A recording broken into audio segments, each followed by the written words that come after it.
दक्ष police news, पहिले खाकी मग बाकी। दिनांक 1/5/2025 रोजी गुप्त खबऱ्याकडून कन्नड शहर पोलीस ठाणे सहाय्यक पोलीस निरीक्षक कुणाल सूर्यवंशी यांना दाभाडी शिवारातील शेत गट नंबर 82 मधील नशीब खां सांडे खां पठाण यांच्या मालकीच्या शेतातील घरात अंमली पदार्थ गांजा तस्करी करता साठवून ठेवलेला असल्याची खात्रीलायक माहिती मिळाल्याने सदर कारवाईच्या अनुषंगाने उपविभागीय पोलीस अधिकारी विजयकुमार ठाकूरवाड तसंच पोलीस निरीक्षक आर बी सानप यांनी पोलीस पथकासह सापळा रचून शासकीय पंच वजन काटा मोजमाप करणाऱ्यासह इसम नामे नशीब खां सांडे खां पठाण राहणार कुंजखेडा तालुका कन्नड यांच्या दाभाडी शिवारातील शेत गट नंबर 82 मधील शेतातील घरावर धाड टाकून सदर ठिकाणाहून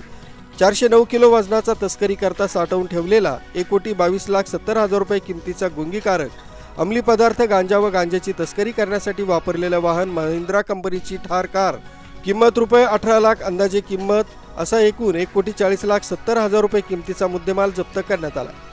सदर गुंगीकारक अंमली पदार्थ तस्करी करणारे नशीब खां सांडे खां पठाण, इम्रान लियाकत खान, मुख्तियार मुसा खान, विजय रामचंद्र नाहर वय 38 वर्ष, राहणार आसका जिल्हा गजम राज्य ओरिसा, रामकृष्ण हरकित नायक वय 32 वर्ष, राहणार बावनगंजम तालुका टिजली जिल्हा गंजम राज्य ओरिसा यांना मुद्देमालासह ताब्यात घेण्यात आला असून कन्नड शहर पोलीस ठाणे इथं अंमली पदार्थ गुंगीकारक औषधी द्रव्य व मनोव्यापारावर परिणाम करणारे पदार्थ या कायद्याअंतर्गत गुन्हा दाखल करण्याची प्रक्रिया सुरू असून उपविभागीय पोलीस अधिकारी विजयकुमार ठाकूरवाड यांच्या मार्गदर्शनाखाली पोलीस निरीक्षक रंगराव सानप करीत आहेत। सदरची कारवाई पोलीस अधीक्षक doctor Vinay Kumar Rathod, upper police अधीक्षक अन्नपूर्णा सिंह, छत्रपती संभाजीनगर ग्रामीण यांच्या मार्गदर्शनाखाली उपविभागीय पोलीस अधिकारी विजयकुमार ठाकूरवाड, पोलीस निरीक्षक आर बी सानप, सहाय्यक पोलीस निरीक्षक कुणाल सूर्यवंशी, पोलीस उपनिरीक्षक चांद मेंढके, महादेव नाईकवाडे, परीक्षाधीन पोलीस उपनिरीक्षक केशर सिंग जारवाल,